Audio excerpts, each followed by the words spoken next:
ये चल क्या रहा है हमारे एशिया में? पहले म्यांमार, फिर श्रीलंका, फिर बांग्लादेश में तख्ता पलट, अभी कुछ दिन पहले जापान के पीएम का इस्तीफा और अब नेपाल के पीएम का इस्तीफा। मतलब जिससे उम्मीद थी उसके अलावा सभी इस्तीफा दे रहे हैं। यूट्यूब वाले भी जानबूझकर व्यू लेने के चक्कर में सिर्फ इतना ही लिख रहे हैं, पीएम ने दिया इस्तीफा, और लोग भी वीडियो खोल खोल के देख रहे हैं। अरे अभी कैसे, जन्मदिन तो 17 को है।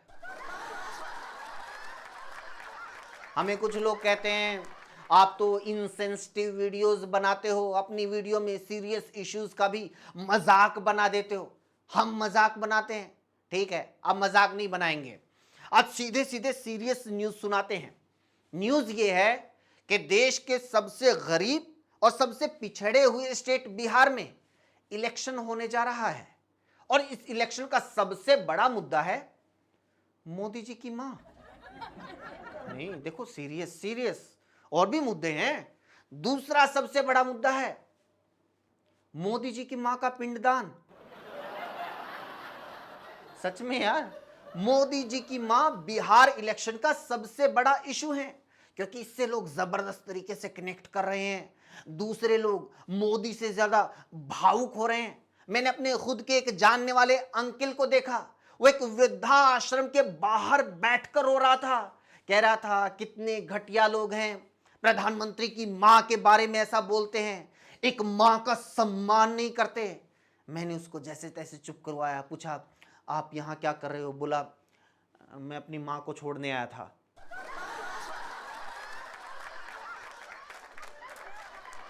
वो लोग मोदी जी की मां के सम्मान में सड़कों पर उतरे हुए हैं, जिनके खुद के 3 BHK में अपने माँ बाप के लिए कमरा नहीं है। वो आंटीज मां के सम्मान में प्रोटेस्ट कर रही हैं, जिन्होंने शादी के बाद पति के सामने पहली शर्त ही ये रखी थी कि घर तब बसाऊंगी जब अपनी मां से अलग रहेगा। वो अंकल लोग भावुक हो रहे हैं जो बेटी के ससुराल में जाके बोलते हैं मेरी बेटी सास ससुर के साथ नहीं रहेगी। इसलिए अपने आसपास नजर घुमा के देख लेना, आधे से ज्यादा घरों में बुजुर्ग मां नहीं मिलेगी। खैर, अच्छा हुआ मां की गाली देने वाला चिरकुट पकड़ा गया, और उम्मीद है कि उसकी अच्छी खासी खातिरदारी भी हुई होगी। हम आगे बढ़ते हैं। न्यूज ये है कि पंजाब, हिमाचल, हरियाणा और उत्तराखंड में जबरदस्त बाढ़ आई हुई है। कई दिन से लोगों द्वारा पूछा जा रहा है कि सरकार हमारी मदद क्यों नहीं कर रही है, केंद्र सरकार से कोई राहत पैकेज क्यों नहीं आ रहा है, केंद्र की तरफ से फंड क्यों नहीं दिया जा रहा है। लेकिन मीडिया सवाल पूछ रही है ये राहुल गांधी छुट्टी क्यों मना रहा है? अबे पीएम नरेंद्र मोदी हैं, हेल्प उनको करनी है, पैसे रिलीज उनको करने हैं, राहुल गांधी बीच में कहां से आ गए? वो क्या छुट्टी मनाने आरबीआई की चाबी लेके गए थे? अरे यार, पंजाब मदद कहां से करें, पैसा कहां से लेके आए? तिजोरी की चाबी तो राहुल ले गया। राज्यों में बाढ़ से जितना नुकसान हुआ है, मोदी जी उतना पैकेज देने को तैयार नहीं है। मोदी जी, ये मुश्किल का वक्त है, ये मत सोचिए कि हिमाचल और पंजाब में बीजेपी की सरकार नहीं है। दलगत राजनीति से ऊपर उठिए, दिल खोलकर मदद कीजिए।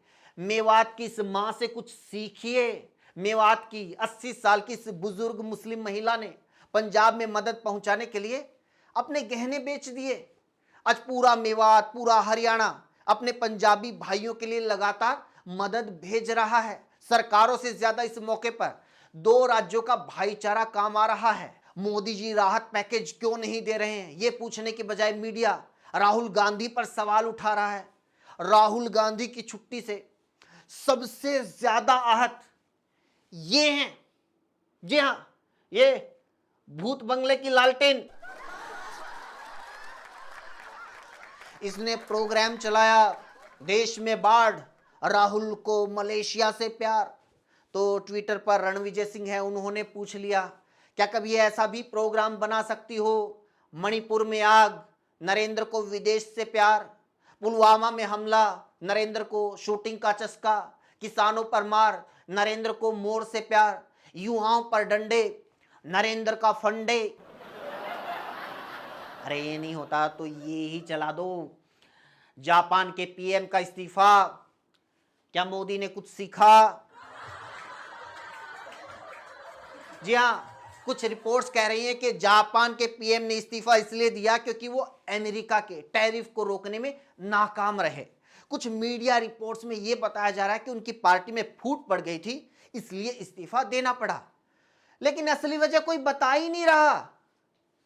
ये जी हाँ, ये मैडम जापान में रहती हैं। याद है अभी कुछ दिन पहले मोदी जी जापान गए थे, तो इन्होंने कहा था कि जापान में रहना वैसे तो सेफ नहीं है, ये तो मोदी जी के यहाँ लिंक अच्छे हैं, उनकी मेहरबानी से हम लोग यहाँ सेफ रह पा रही हैं। जापान के पीएम इशिबा ने तो उसी दिन कह दिया था, भाई मेरा हो गया मेरा, बस मुझे इससे आगे जाना ही नहीं, मुझे यहीं उतार दो।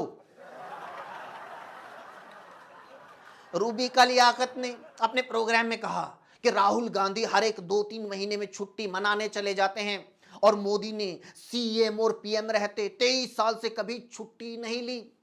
अबे नकल मार के सिक लीव लिखने वाली औरत, भारत के संविधान में पीएम और सीएम की छुट्टी का कोई प्रावधान है ही नहीं, जैसे तेरे प्रोग्राम में सेंसिबल बात बोलने का प्रावधान नहीं है।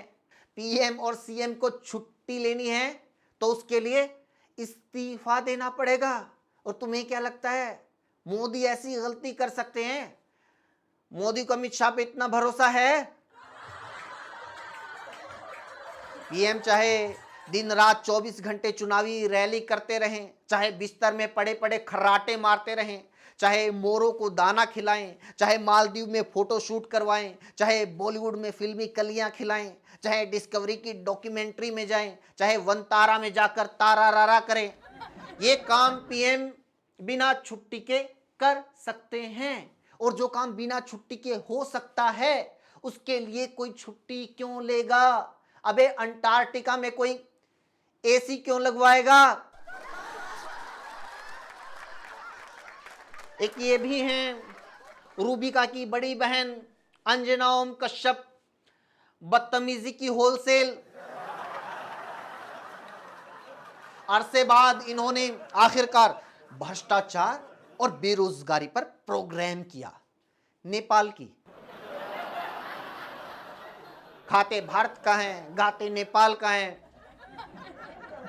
मैडम ने आंकड़ों के साथ बताया कि नेपाल में कितनी बेरोजगारी बढ़ गई है, वहां कितना भ्रष्टाचार हो रहा है, इसीलिए नेपाल में ये तमाम प्रोटेस्ट हो रहे हैं। दरअसल नेपाल में जेनजी, अरे जेनजी मतलब वो होते हैं ना जो अपनी वीडियो में ऊट पटांग हरकतें करते रहते हैं, वो कहीं भी जाते हैं रील बनाने लगते हैं। मोदी जी नहीं, अरे मैं उन लौंडे लौंडियों की बात कर रहा हूं, वो जो लगभग 15 से 25 साल की उम्र के हैं। भाई उन लोगों ने नेपाल में क्रांति कर डाली।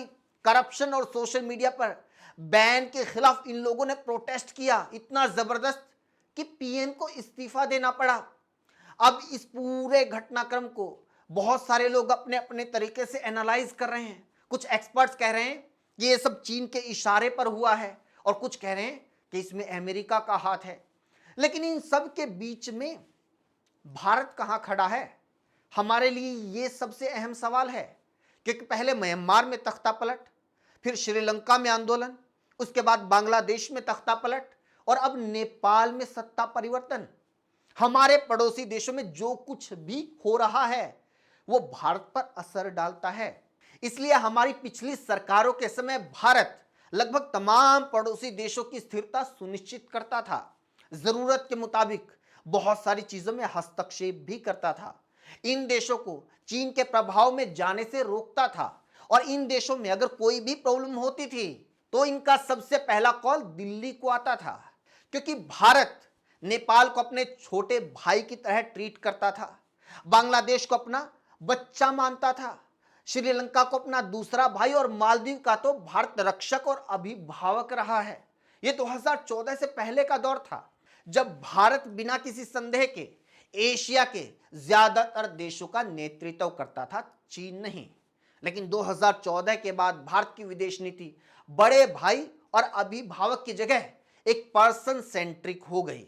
सारा जोर इस बात पर रहा कि मोदी जी को बड़ा कैसे दिखाया जाए, कैसे उन्हें वर्ल्ड लीडर स्थापित किया जाए, ना कि इस ओर ध्यान दिया गया कि कैसे पुरानी विदेश नीति को आगे बढ़ाया जाए, कैसे पिछली सरकारों के स्थापित किए गए रिश्तों को और मजबूत किया जाए, कैसे एशिया में अपने प्रभाव को और बढ़ाया जाए, कैसे सार्क को और मजबूत किया जाए। इस सरकार ने भारत को दूसरे देशों का नेतृत्व करने वाले देश की बजाय एक पिछलगू बना डाला, कभी अमेरिका का तो कभी चीन का। और इसी पेंडोलम की तरह हिलती डुलती विदेश नीति के चलते धीरे धीरे सारे पड़ोसी देश भारत से दूर हो गए। और अब उन देशों में जो कुछ भी हो रहा है, जो भी होता है, वो चाहे अमेरिका करवाए चाहे चीन करवाए, वो अमेरिका के चंगुल में जाए या चीन के चंगुल में जाए, हम सिर्फ दूर खड़े तमाशा देखते हैं, उसके अलावा कुछ नहीं कर पाते।